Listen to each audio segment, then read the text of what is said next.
लगातार हम आपको तस्वीरें दिखा रहे हैं। आज का दिन बेहद ही खास है क्योंकि तीसरी बार नरेंद्र मोदी ने प्रधानमंत्री पद की शपथ ले ली है। मोदी सरकार 3.0 का आगाज हो गया है और नरेंद्र मोदी ने तीसरी बार प्रधानमंत्री पद की शपथ ले ली है।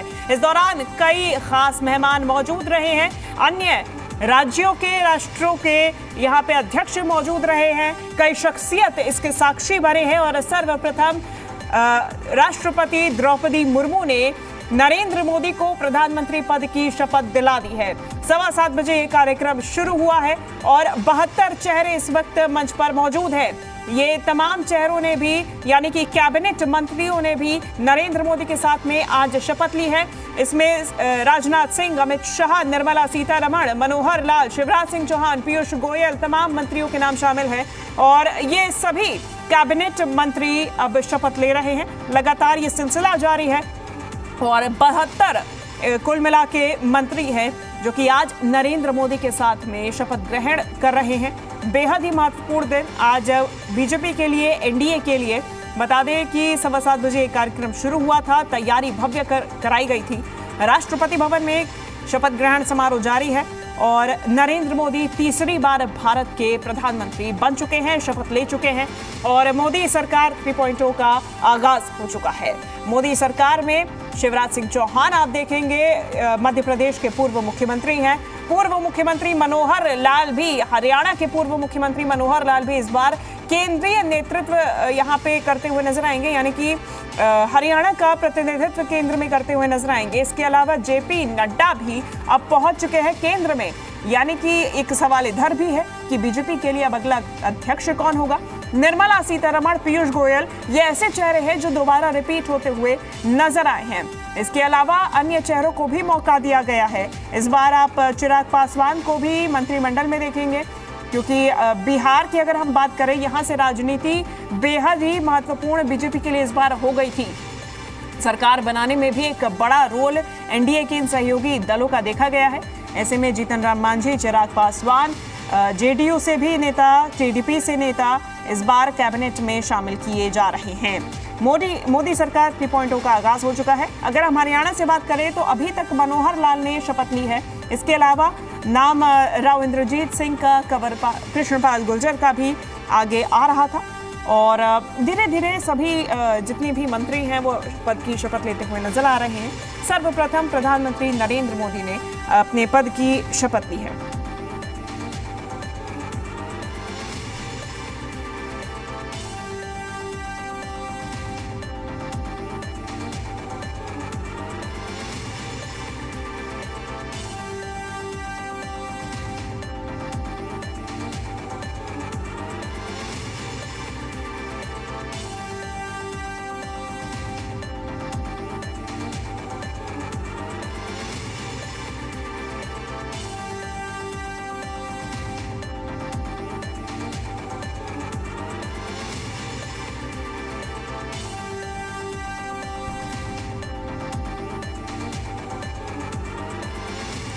तो हरियाणा से मनोहर लाल केंद्रीय मंत्री बनाए गए हैं।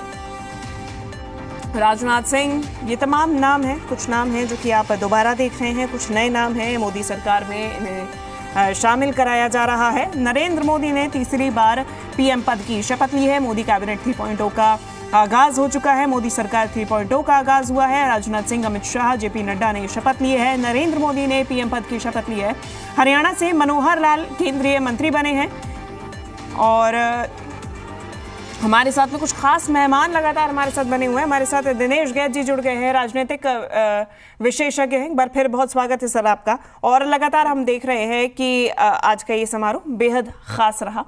ऐसे में अब सरकार में शपथ ग्रहण समारोह तो शपथ तो ले ही ली, लेकिन अब सरकार में विस्तार से मंत्रिमंडल क्या पहले जैसा ही देखा जा सकेगा या फिर पुराने चेहरे जो हैं उनके मंत्रिमंडल में नयापन देखा जाएगा?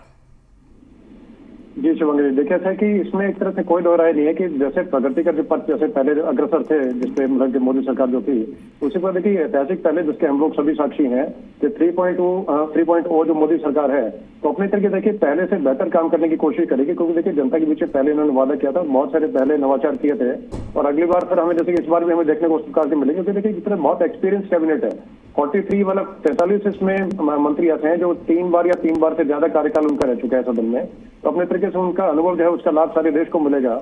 उसी के साथ साथ देखिए जो सहयोगी बहुत जैसे कि टीडीपी है, तो टीडीपी के पास पूरे तरीके से बहुत लंबा अनुभव है। उसी प्रकार जैसे कि नीतीश है, नीतीश जी को उनकी तरफ से सुशासन बाबू पहले बोला गया, और अपने तरीके से बिहार में उन्होंने बहुत बेहतरीन काम किया, और बड़े पुराने एक तरह से अनुभवी और साथ साथ में पुराने सहयोगी रहे हैं अटल जी के समय से, तो अपने तरीके इनके अनुभव का लाभ भी मिलेगा। उसके अलावा देखिए मतलब बहुत मतलब पूरे तरीके से मतलब मैं थोड़ी चीजें और आपको थोड़ा अलग बताना चाहूंगा कि पूरा एक तरह से जो गुलदस्ता सजाया गया है उसमें सभी का एक तरह से मतलब पूरे तरीके से और एक एक व्यक्ति का पूरा ध्यान रखा, एक एक दल का पूरा ध्यान रखा गया, और एक एक तरीके से मतलब कि हर वर्ग का ध्यान रखा गया है, और पूरे तरीके ओबीसी हो, एससी हो, एसटी हो, तो हर वर्ग का पूरा ध्यान रख करके और पूरे तरीके से एक समावेश ऐसा किया गया जिससे किसी को कोई शिकायत का मौका ना मिले। और विरोधी मतलब जैसे हैं उनके पास भी कहने के लिए कुछ नहीं, क्योंकि पहले से वो बताते रहे हैं कि भाई जैसे कि अभी पहले की तरह एक तरह से इकट्ठी तरफ है कि भाजपा की अकेली सरकार नहीं है, ये एक तरह से बैसाखी की सरकार है, लेकिन ऐसा कहीं नजर कुछ नहीं आया, क्योंकि पहले जैसे मैंने अभी थोड़े पहले अपने वक्तव्य में बताया था कि स्पष्ट पहले कर दिया था कि जो सीसीएस जो है कैबिनेट कमेटी, जिसमें 4 अहम मंत्रालय आते हैं, वो किसी के साथ शेयर नहीं कर देंगे, तो उसमें किसी को कोई आपत्ति नहीं थी बिल्कुल उस तरीके से। उसके अलावा जैसे कि अभी अपने तरीके पुराने जो मंत्री करीब करीब जो जैसा है, तो उन सबको करीब करीब रिपीट कर दिया, नए चेहरे भी कुछ शामिल किए गए। उसके साथ जैसे कि 12 जो है जैसे सहयोगी दल है उनके मंत्री जो है उनको भी शामिल किया गया है। तो उस तरीके से किसी प्रकार की कोई जैसे कि मतलब कि किसी तरह का रोड ब्लॉक हिकअप से किस तरह का कोई जो है वो अंदेशा नाम की चीज नहीं है, बहुत मतलब अच्छे तरीके से। और मुझे लगता है हम लोग सभी एक तरह से शुभकामनाएं, जो नए मंत्री बने उनको शुभकामनाएं, देश की जनता है उनको शुभकामनाएं, और सभी को शुभकामनाएं अपने तरीके से कि भी जिस तरीके से पूरे आगे जैसे कि पहले से बेहतर जो है मोदी सरकार काम करेगी, उसमें मुझे कोई दो राय नजर नहीं आती, और पूरे तरीके से ठीक ठाक तरीके से और हर वर्ग को हर चीज को साधने की पूरी कोशिश की गई है, और न किसी को शिकायत है न कोई परेशानी, अपने तरीके से ठीक ठाक अभी तक चीज चल रही है। और जिस प्रकार की चीजें पहले बताई जा रही थी कि ब्लैकमेलिंग होगी और कुछ होगी, तो उसमें देखिए मैं आपको स्पष्टता से बताऊं कि जैसे कि सिर्फ जैसे उनके अटकलें पहले लगाई जा रही थी कि टीडीपी शायद जो है 5-6 मंत्रालय मांगे, स्पीकर का पद मांगे, उसी तरह नीतीश जी पता नहीं क्या क्या मांगे हैं, लेकिन इन सभी चीजों को दरकिनार करके जो जैसे शपथ लेके सभी खुशी खुशी जो है अपने सबने शपथ ली। टीडीपी के 2 मंत्री बने, उसी प्रकार से नीतीश जी के जैसे कि अपना जेडीयू के 2 मंत्री बने, लेकिन किसी तरीके से कोई किसी ने कोई शक शुबा या उस तरह की चीज नहीं कि पूरे तरीके से सबने मोदी जी विश्वास देता है, और सबने एक तरह से पूरे मन से और पूरे दिल से एक तरह से ये बोला कि हम लोग पूरे तरीके से, ये भी मोदी सरकार है और मोदी जी के साथ में रह करके उनके साथ में रह करके हम लोग पूरे तरीके पूरे देश का विकास करने का कार्य करेंगे। बिल्कुल, और ऐसे में बड़ी बात यह है कि बिल्कुल एक सुर में एक लय में ये आवाज निकली थी, और जब जब ये बीते 2-4 दिनों में बैठकें देखने को मिली है, यही अंदाज हर मंत्री हर नेता का देखने को मिला है, जैसा आप भी बता रहे हैं दिनेश जी। लेकिन अब सवाल खड़ा होता है और खेल शुरू होता है मंत्रालय का, दिनेश जी, क्योंकि मंत्रालय का किस तरीके से बंटवारा होगा या विभाजन होगा, किसको क्या जिम्मेदारी दी जाएगी, ये एक बड़ा सवाल है। चाहे वो पुराने चेहरे हों, चाहे वो नए चेहरे हों, बड़े चेहरे हों, शिवराज सिंह चौहान, मनोहर लाल जैसे चेहरे भी इस बार शामिल किए गए हैं, तो फिर मंत्रालय का जब बंटवारा होगा, जब दिया जाएगा जिम्मेदारी, तो फिर क्या अनुमान लगाया जा सकता है कि किसको कितनी जिम्मेदारी दी जा सकती है इस बार? ये थोड़ा सा मतलब कि टेक्निकल क्वेश्चन है, तो पूरे तरीके से अभी स्पष्टता से मैं अगर बताऊं तो ये इसमें रहेगा कि जैसे जो पुराने जो मंत्री हैं, तो जैसे कि अब नितिन गडकरी की बात करें तो वो अपने तरीके जो संभाले तो वही सब संभालेंगे।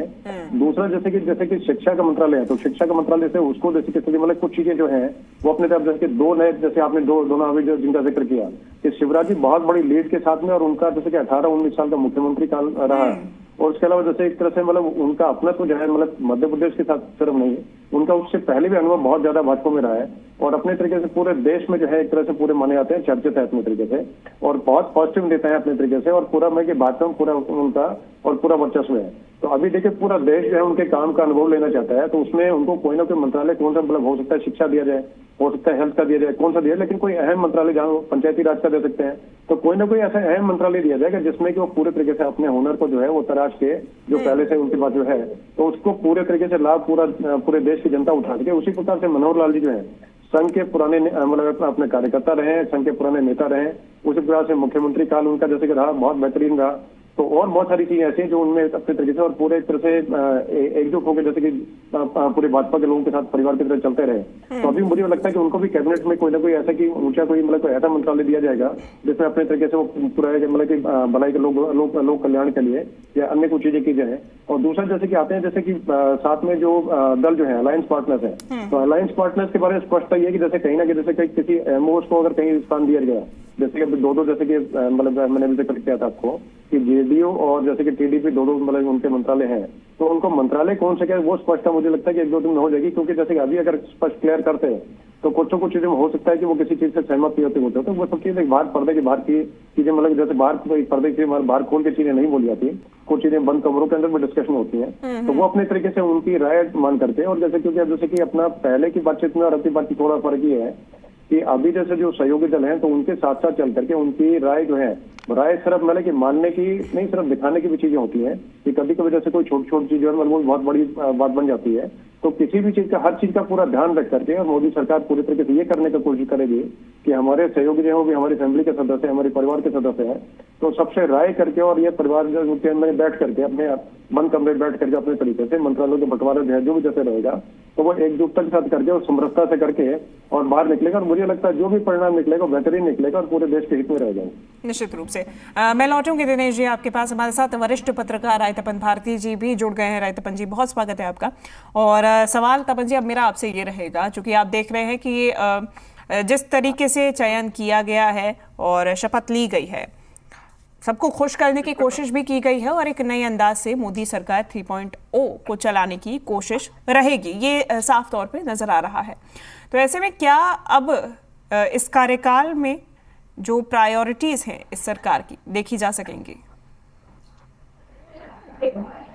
देखिए, फेडरल गवर्नमेंट के सामने समस्या होती है कि पूरे देश को कैसे बैलेंस किया जाए। मंत्रिमंडल जब बनाया जाता है और इसके साथ ही आने वाले महीनों में जहां चुनाव होंगे उस पर भी मोदी जी का ध्यान होगा। जैसे हरियाणा, महाराष्ट्र, जम्मू कश्मीर, झारखंड, इन 4 राज्यों में चुनाव होना है। तो जाहिर है कि मंत्रिमंडल में इन राज्यों हाँ दिल्ली, तो 5 राज्यों में चुनाव होना है। इन राज्यों से भी नेताओं को मंत्री परिषद में जगह देना ही था। इसके अलावा देश को तरक्की के रास्ते पर ले जाना है, डेवलपमेंट के रास्ते पर ले जाना है। ये काम चुनाव के अलावा 8 साल लगातार एक लिमिटेड पीरियड में प्रधानमंत्री को करना है। उसके लिए योग्य मंत्रियों का चयन करना है। मुझे लगता है कि सहयोगी दलों के नेता, खास करके तेलुगु देशम और ये जदयू के जो नेता हैं, उनसे प्रधानमंत्री की सीधे बातचीत हुई कि देश की तरक्की हमारी प्राथमिकता है। आप ऐसे नेताओं को रिकमेंड कीजिए जो देश के विकास में अपना आइडिया दे सके, मंत्रालय को ठीक से चला सके। तो चयन लगभग ठीक लग रहा है। जैसे नितिन गडकरी का दोबारा वापस आना, महाराष्ट्र के चुनाव में भी इसका बेनिफिट मिल सकता है, क्योंकि गडकरी अच्छे वोट से आए हैं, उनके बारे में छवि भी अच्छी है। महाराष्ट्र के चुनाव में जाहिर तो है कि भाजपा हाईकमान उनको आगे रखेगी। नड्डा जी जो अब तक भाजपा के अध्यक्ष हैं, उनका मंत्रिमंडल में आने का मतलब है कि किसी नए व्यक्ति को, किसी नए भाजपा नेता को भाजपा के राष्ट्रीय अध्यक्ष के पद पर आसीन किया जाएगा। तो ये भाजपा की परंपरा है कि कभी नितिन गडकरी अध्यक्ष होते हैं, कभी तो ये अमित शाह होते हैं, नड्डा जी होते हैं। तो ये एक परंपरा चलती रहेगी। उसमें कई लोग दावेदार हैं, शायद उसमें ओबीसी वर्ग से किसी को एडजस्ट करने की कोशिश की जाएगी। रही बात कि ये मंत्रिमंडल का पहला ये गठन है, ये पहला और अंतिम नहीं है। बीच में भी आप बदलाव का दौर देखेंगे कि कुछ नए मंत्री आएंगे, कुछ नए मंत्रियों को जवाबदेही दी जाएगी। सरकार को काम करने के लिए बड़ा लिमिटेड वक्त मिला है। मोदी जी चाहेंगे कि तीसरे कार्यकाल में ज्यादा से ज्यादा काम हो। निश्चित रूप से। दिनेश जी, अब जब हम ये देख रहे हैं इस कैबिनेट को, तो इस बार कोशिश ये की गई है कि कश्मीर से कन्याकुमारी तक प्रतिनिधित्व हो, हर राज्य से कोशिश की गई है। अगर जो मैं मोटा मोटा देख पा रही हूँ तो कुछ राज्य ऐसे हैं जैसे पश्चिम बंगाल है, केरल है, यहाँ से भी मंत्रियों को केंद्र में लाने की कोशिश की गई है। सुरेश गोपी भी इसमें से एक नाम चर्चा में बना रहा है त्रिशूर से। तो ऐसे में ये कोशिश किस ओर इशारा कर रही है? देखिए शिवंगी जी, मतलब मैं इसको एक तरह से ये देखता हूँ कि सर्व है कि पूरा वर्गों का या पूरा कश्मीर से कन्याकुमारी की बात करें, मैं तो कह रहा हूँ कि हर वर्ग को साधने की पूरी कोशिश की गई। जैसे इसमें मैं आपको क्लियर अगर बताऊं कि 27 ओबीसी सोशल इंजीनियरिंग का पूरा ध्यान रखा गया और हर वर्ग का और हर समाज का पूरा ध्यान रखा गया है। 27 ओबीसी, 10 एससी, 5 एसटी, 5 अल्पसंख्यक, और जिसमें मंत्रालय के नेतृत्व 18 जो है वरिष्ठ मंत्री भी शामिल हैं और 12 जो है इसके सहयोगी दल जो है। तो देखिए सहयोगी दल जो है एक तरह से मान के चलें कि साउथ की तरफ से ज्यादा, मतलब मान के साउथ से लेके वेस्ट, ईस्ट, नॉर्थ, मतलब पूरे पैन इंडिया से सारे सब कुछ है। और उस तरीके से मान के चले कश्मीर की जैसे आपने बातचीत की, तो कश्मीर से भी देखिए पूरे तरीके से इस बार मैं थोड़ा सा जिक्र आपको हल्का से करना चाहूंगा कि इस बार का चुनाव जो परिणाम था वो एक तरह से बेहतरीन ना, मतलब इस तरह से सभी के लिए विन विन सिचुएशन रही है, पक्ष के लिए भी और विपक्ष के लिए भी। जहां पर एक तरह से गुलदस्ता सजाने का मौका जो है एक बार फिर मिला मोदी सरकार को, उसी प्रकार से जो विपक्ष है उसके भी नंबर बढ़े। और जैसे मान के चले, इसमें थोड़ा सा बताना चाहूंगा, जैसे उमर अब्दुल्ला थे जिन्होंने पहले 370 अटैम्प्ट पता नहीं क्या क्या बोला था, लेकिन वो खुद जो है 2 लाख से ऊपर के चुनाव हार गए और वो भी निर्दलीय के हाथों, जो कि टेरर फंडिंग में जेल में बंद थे। तो एक तरह से उसमें बोले कि जमीन खा गई आसमां कैसे कैसे, तो वो वाली बात से कहना कोई मतलब कि उससे अलग नहीं होगा। तो अपने तरीके से देखिए जो मोदी सरकार जैसे कि 3.2 तो वो है, तो पूरे तरीके से पूरा देश का मतलब पूरा नीचे से लेकर ऊपर तक और एक मतलब इधर से मतलब कि जो एक कोने से लेकर दूसरे कोने तक, तो पूरा सभी चीजों का, जैसे कि बंगाल का आपने जिक्र किया, तो बंगाल से लेकर के और पूरे जहां पर जैसे कम जैसे कि लोग भी हैं, जैसे मान के चलें उनके कम सदस्य भी हैं जैसे एक जगह, तो वहां से भी कुछ को समावेश करने की ऐसा कोशिश की गई है जिससे कि वहां की जो जनता है वो अपने आप को गौरवान्वित महसूस करे। क्योंकि किसी को मतलब कि एक स्टेट से कोई प्रतिनिधि अगर आता है, जैसे पंजाब से बेन सिंह के घर से जो है, बेन सिंह जो पूर्व मुख्यमंत्री है, उनके घर से किसी को प्रतिनिधि मतलब बनाने का मौका दिया, तो उससे एक तरह से क्या होता है पूरा स्टेट जो है उसमें एक तरह से एक मैसेज आता है क्लियर कि भाई ठीक है हमारा भी ध्यान रखा गया है और हमें भी जो है मोदी सरकार से पुरस्कार के रखने जाती है और हमें भी एक तरह से अपने सीने से लगा के रखना चाहती है। तो उसका मैसेज एक बहुत लंबा जाता है, बहुत दूर तक जाता है और ये मुझे लगता है कि आगे तक पूरी जो है मतलब बहुत एक मतलब योजनाबद्ध तरीके से करने का काम है। इससे आगे जैसे कि राज्यों में जो चुनाव रहेंगे तो उसमें भी अंदर तक पैक्ट पहुंचाने के लिए और आगे दूर तक जाने का एक दूरगामी परिणाम जो है उसके हासिल हो सके, उसी को लेकर करने की कोशिश की और हर चीज को हर नोट को साधने के साथ साथ में हर मतलब माइलस्टोन को अचीव करने के लिए एक नया जो है पैरामीटर सेट करके पूरा रखा। निश्चित रूप से। तपन जी, सुरेश गोपी जी का मैंने अभी नाम लिया था केरला से, और जॉर्ज कुरियन भी एक नाम है जो कि देखा जा सकता था, चर्चा चल रही थी। केरल पे इस बार फोकस ज्यादा रहेगा क्या? पिछली दफा कश्मीर पे था। और विधि के अनुसार न्याय करूंगा।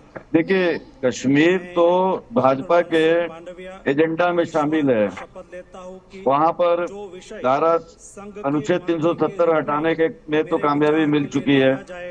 बड़ी संख्या में लोग जम्मू कश्मीर में भाजपा के समर्थक हो चुके हैं। केरल और कर्नाटक और तमिल, ये दक्षिण भारत पर मैंने देखा कि बीजेपी हाईकमान ने काफी जोर दिया। वैष्णवी जो आईटी मिनिस्टर और रेल मंत्री थे उनको दोबारा मंत्रिमंडल में शामिल किया गया है। वो दक्षिण भारत को रिप्रेजेंट करते हैं, हालांकि उनका जन्म राजस्थान में हुआ लेकिन बेंगलोर के कनेक्शन के कारण साउथ इंडिया को रिप्रेजेंट करते हैं।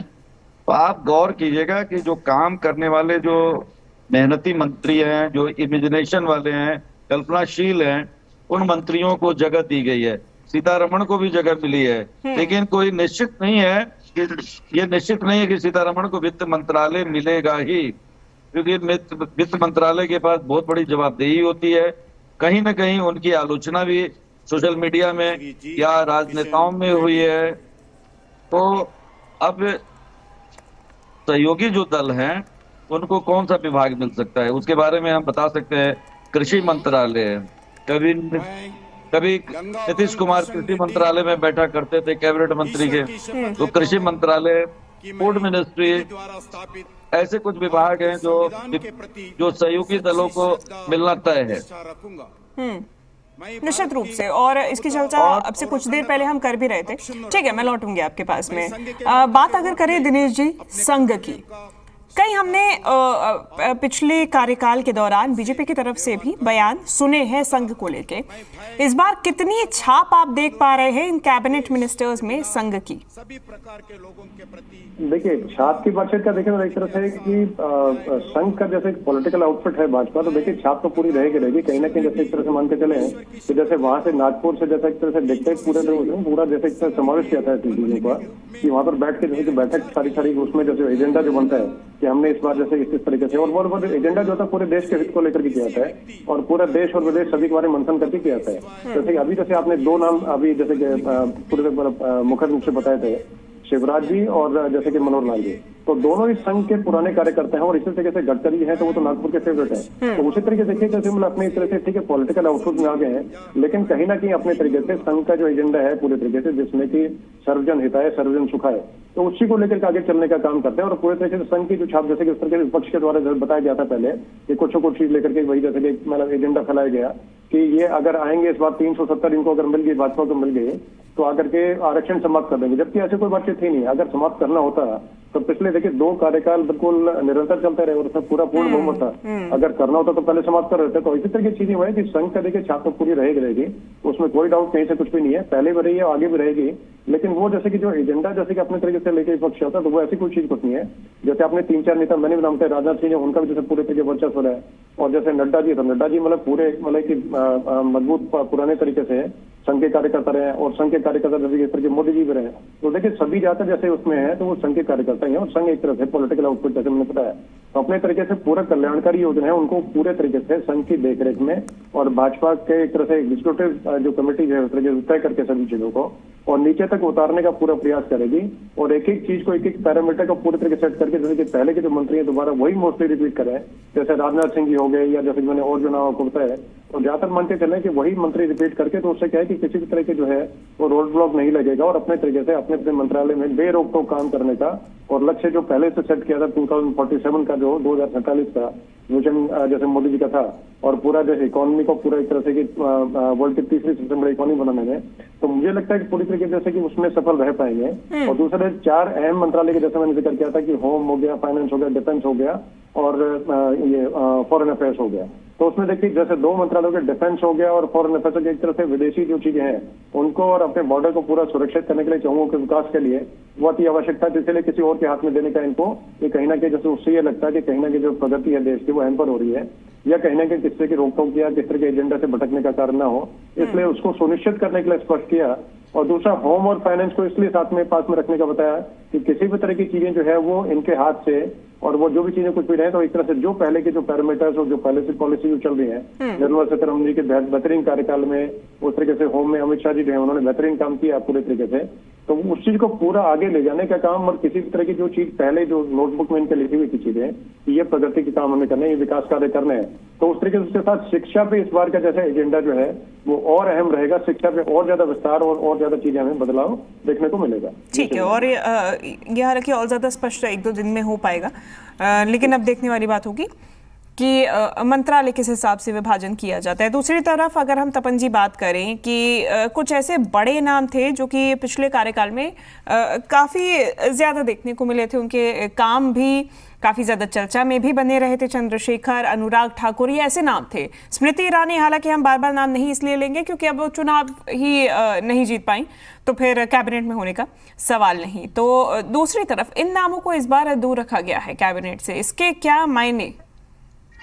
देखिए, इस बार जो चुनाव हुआ उसमें मोदी सरकार के 16 मंत्री चुनाव हार गए। तो जो चुनाव हार गए, एक तरफ तो मोदी जी सहयोग ले रहे हैं छोटे दलों का, उनको जगह देनी है मंत्रिमंडल में, हारे हुए नेताओं को जगह देना मंत्रिमंडल में कोई अच्छी बात नहीं है। बहुत रेयरेस्ट मंत्री हैं, बहुत इंटेलिजेंट हैं, उनके बिना सरकार चलाना मुश्किल होगा। जैसे वैष्णो की छवि बहुत अच्छी मानी जाती है, आईटी में मिनिस्ट्री को उन्होंने बहुत सुंदर ढंग से चलाया, रेल मंत्रालय में तो गजब का उन्होंने करिश्मा किया। जो वंदे भारत से लेकर तमाम जो ट्रेनें दिखती है उसका सारा श्रेय रेल मंत्री को जाता है। ऐसे मंत्रियों को चुनाव हारने पर भी दोबारा प्रधानमंत्री की मजबूरी होती है कि उसको इंडक्ट करें, लेकिन मैं नहीं समझता हूं कि 16 मंत्री हार गए तो उनको मौका देना चाहिए। एक से एक बैठे हुए हैं, बल्कि कई ऐसे मंत्री जो प्रथम जो पहली बार सरकार बनी, दूसरी बार जो मोदी की सरकार बनी, यदि वो बहुत उनका रिजल्ट अच्छा नहीं है, उनका परफॉर्मेंस अच्छा नहीं है, तो इस मंत्रिमंडल में उनको जगह देने की आवश्यकता नहीं थी। लेकिन हम सब जानते हैं कि रक्षा मंत्री राजनाथ सिंह ने बड़ा उम्दा काम किया, हर मोर्चे पर प्रधानमंत्री के विश्वस्त भी थे। हम लोगों ने देखा कि नितिन गडकरी के कभी उनके ऊपर अंगुली नहीं उठी, हाईवे को लेकर उन्होंने बहुत अच्छा काम किया। और जनता, यदि नितिन गडकरी को दोबारा शामिल नहीं किया जाता तो बीजेपी के लिए बड़ा मुश्किल होता है जवाब देना। और महाराष्ट्र में भी चुनाव होना है, जहां पर इस बार I, Inderjeet Singh, do swear in the name of God that I will bear true faith and allegiance to the Constitution of India as by law established, that I will uphold the sovereignty and integrity of India, that I will faithfully and conscientiously discharge my duties as a member of the State of Union, and that I will do right to all manner of people in accordance with the Constitution and the law, without fear or favour, affection or ill will.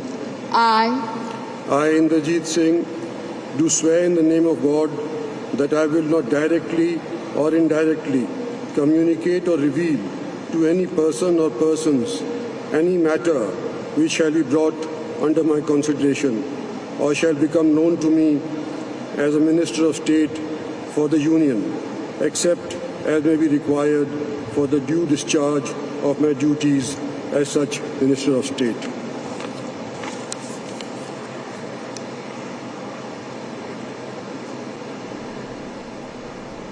देखिए, ये तस्वीरें हम आपको दिखा रहे हैं और हरियाणा का प्रतिनिधित्व करने के लिए एक और चेहरा, एक और नाम मंच पर, राव इंद्रजीत सिंह।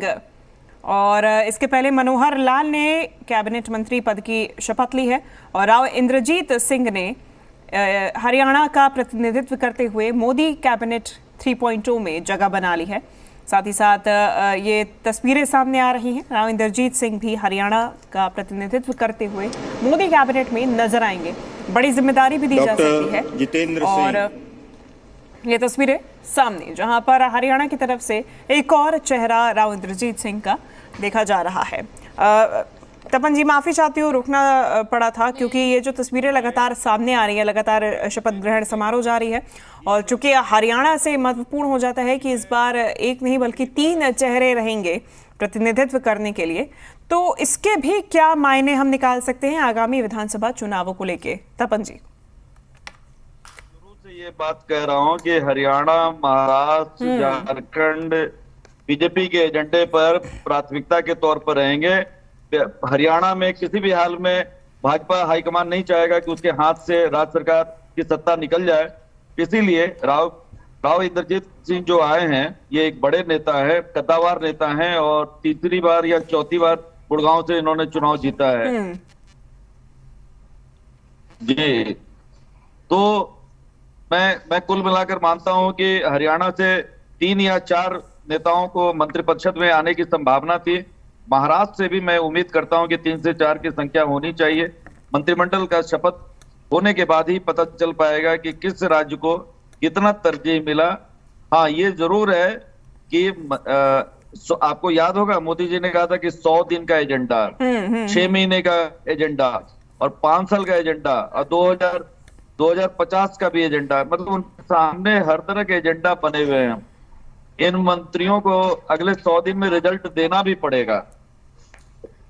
निश्चित रूप से काम करके दिखाना होगा और इस कार्यकाल में शुरुआत से ही वो एनर्जी दिखानी पड़ेगी। मैं लौटूंगी, दिनेश जी लगातार बने हुए हैं। अब दिनेश जी, आज हमने देखा पहली पंक्ति में ही नितिन गडकरी के बगल में जेपी नड्डा भी बैठे हुए थे।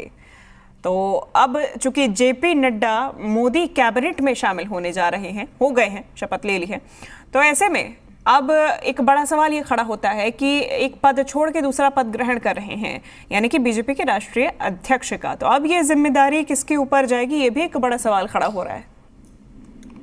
जी बिल्कुल।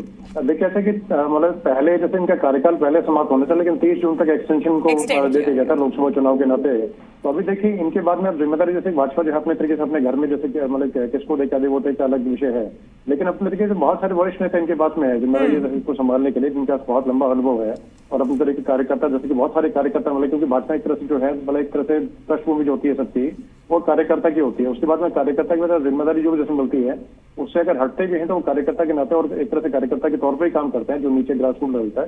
तो अभी हो सकता है जैसे कि कई नाम चल रहे हैं, जैसे भूपेंद्र यादव है उनका नाम भी है, और जैसे कि शिवराज जी हैं शायद उनका नाम भी बीच में चल रहा था। उस तरीके से करके कई नाम है, लेकिन देखिए आगे आने वाले पहले जैसे कि मंत्रिमंडल जो है इनका गठन होकर के और एक तरह से पूरी चीज सब चीजें सेटल होती है, मोदी 3.0 जो है वो पूरे तरीके से सेटल हो जाए और पूरा एक तरह से पूरा जैसे कार्यभार संभाल करके सब चीजें हो जाए। उसके बाद में मुझे लगता है कि जैसे कि 1-1.5 महीने के बाद में अभी जैसे कि जून तक कुछ नहीं होने वाला, और मुझे लगता है कि जल्दी इन्हें कार्यकाल जैसे अपने तरीके जैसे 30 जून तक इनका नड्डा जी का था ही, तो उसे बीच में जैसे कहीं ना कहीं जिसमें बीच में एक तरह से बड़े जोर शोर से चला था कि शायद जैसे शिवराज जी हैं तो शिवराज जी कहीं ना कहीं जैसे क्योंकि उनका लंबा अनुभव है संगठन का तो उनको देने की बातचीत चल रही थी। हो सकता है कोई ना कोई अप्रत्याशित सरप्राइजिंग नाम जो है कोई ऐसा निकल के आ जाए जिसके बारे में किसी ने सोचा ना हो, तो हो सकता है इस्तीफा दिलवा करके दोबारा इनसे शिवराज जी इन्हीं को मतलब ये संभालने के लिए बोल दिया जाए या फिर होता है कि नया चेहरा जाए। लेकिन जो भी होगा तो पार्टी का पूरा अनुभवी और पूरा मतलब पुराना जिनको ज्ञान पूरा होगा उन्हीं को मतलब संभालने के लिए, क्योंकि जैसे अभी अपने तरीके पूरा संगठन जो है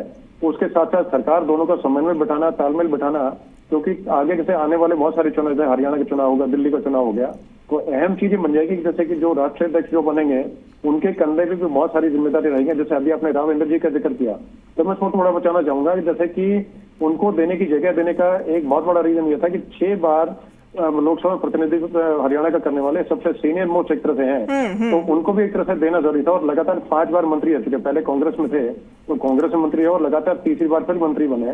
तो इसी प्रकार से और बहुत सारे अनुभवी लोग जैसे कि अपना भाजपा में है, तो उसी तरीके से कोई ना कोई जैसे नाम भाजपा के अध्यक्ष के तौर पे कोई जैसे कि सरप्राइजिंग आए या उसका जो इनमें जैसे जिनकी चर्चा चल रही है 3-4 नामों की उनमें से निकले। लेकिन जो भी होगा वो पार्टी की बेहतरी के लिए और आगे लोकसभा के चुनावों को मद्देनजर देख करके और सोशल इंजीनियरिंग हर तरह की चीजों को देख करके ही किसी को अपॉइंट किया जाएगा, ऐसा मेरा मानना है। निश्चित रूप से दिनेश जी, और जो आप बात कह रहे थे कि हो सकता है कि बिल्कुल कोई नया चेहरा सामने आ जाए और कोई सरप्राइज हो, क्योंकि बीजेपी का हाल फिलहाल में बीते 2 साल में जो पैटर्न देखने को मिला वो ऐसा ही रहा है। चाहे राज्यों के मुख्यमंत्री बदलने की बात हो, राजस्थान, मध्य प्रदेश, छत्तीसगढ़ हम देख लें, अब चाहे चुनावी माहौल में चेहरे उतारने की बात हो, तो ये पैटर्न अब देखा जा रहा है।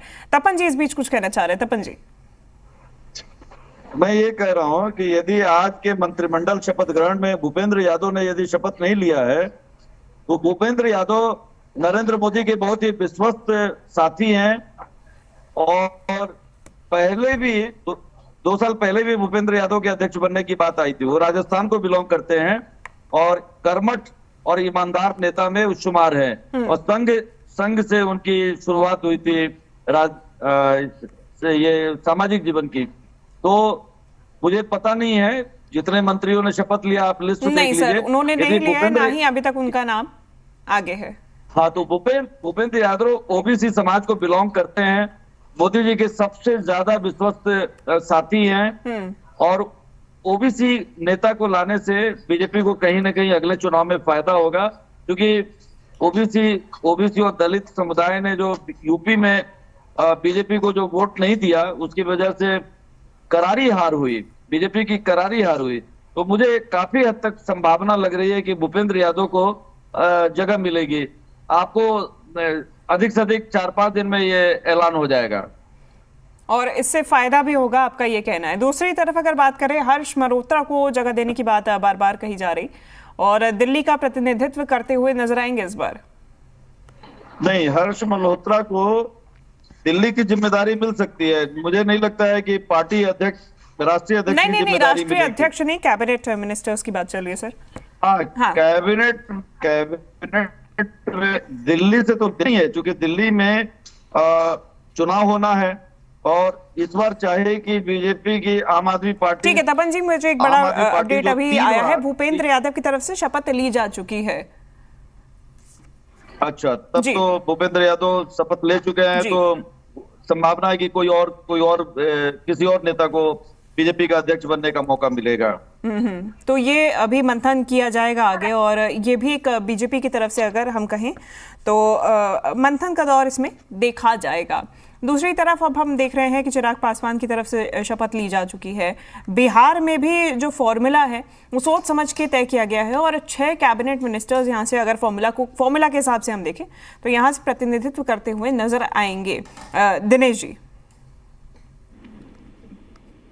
जी बिल्कुल, देखिए पहले जैसे तय फॉर्मूला था, जैसे उसमें जैसे पहले जैसे कि अपना बिहार की जो सरकार थी तो उसमें आपस में जो साझेदारी है भाजपा की और जैसे जेडीयू की, तो यह था कि बराबर बराबर जो है मंत्री बनाए जाएंगे। तो उसी तरीके जैसे कि पूरा सोशल इंजीनियरिंग के तहत जैसे कि वहां से जो नाम लेके आए, तो पूरे तरीके से जैसे गिरिराज के नाम ले, जैसे जेडीयू की तरफ से ललन सिंह का नाम ले, तो उस तरीके से अन्य जो जो चेहरे हैं तो अपने तरीके से पूरे अपने आप में सक्षम है, पूरे अपने आप में एक तरह से वो कहते हैं मतलब ब्रह्मांड वाला जैसे कि अनुभव रखते हैं। तो अपने तरीके से हर वर्ग को लेकर के और हर जैसे कि तबके को देख करके और ऐसा किया गया है कि जैसे कि उसमें आगे बिहार में और पूरे तरीके से नीतीश जी की छाप भी मिले और उस कैबिनेट के अंदर मोदी जी की छाप भी मिले।